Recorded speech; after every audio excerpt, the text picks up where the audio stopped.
வணக்கம், என் பெயர் காதர்ஷன். நான் 7ஆம் வகுப்பு படிக்கின்றேன். இப்போ நான் உங்களுக்கு ஒரு கதை சொல்ல போறேன். கேட்க தயாரா இருக்கீங்களா? கந்தன், முகுந்தன் இருவரும் மிகுந்த நண்பர்களாக இருந்தார்கள். ஒரு நாள் கந்தன் முகுந்தனை கடை வீதியில் நடைபாதையில் பார்த்தார். அப்பொழுது, என்ன முகுந்தா, அலையே காணோம், எங்கேயா வெளியே போயிட்டியா என்ன அப்படி என்று கேட்டார். அதற்கு முகுந்தா, அதெல்லாம் எதுவும் இல்லை, இங்கதான் இருந்தேன், வேலை ரொம்ப ஜாஸ்தியா இருந்தான், மன்னிச்சிருப்பா. அதெல்லாம் பரவாயில்ல, நான் வேற வாய நம்ம காஃபி குடிக்க போலாம் அப்படி என்று கேட்டு இருவரும் காஃபி குடிக்க நடந்து சென்றார்கள்.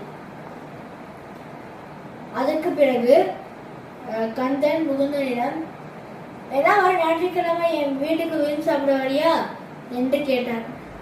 அதற்கு முகுந்தன், ஆம் வரேனே, உன்னிடம் இருப்பது எனக்கு ரொம்ப மிகுந்த சந்தோஷம் என்று கூறினார். ஞாயிற்றுக்கிழமையும் வந்தது. கந்தனும் கந்தன் மனைவியும் அவர்கள் வீட்டு வாசலில் நின்று கொண்டிருந்தார்கள். முகுந்தன் அவர் வீட்டிற்கு நடந்து வந்திருந்தார்.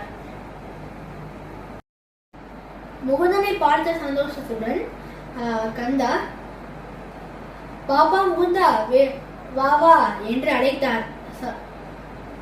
ஆனால் கந்தனின் மனைவியோ முகுந்தனை சற்றோ கண்டு கொள்ளாமல்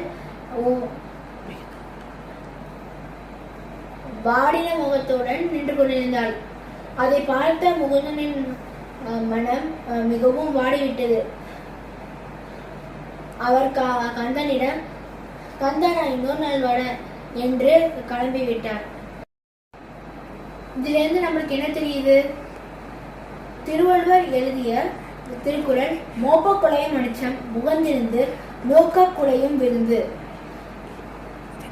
அக்குறளின் பொருள், வீட்டிற்கு வரும் விருந்தினரின் நாம்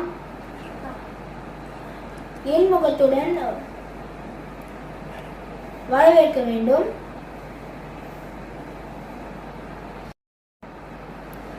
நம் முகம் வாடியிருந்தால் விருந்தினர் மனமும் வாடிவிடும்.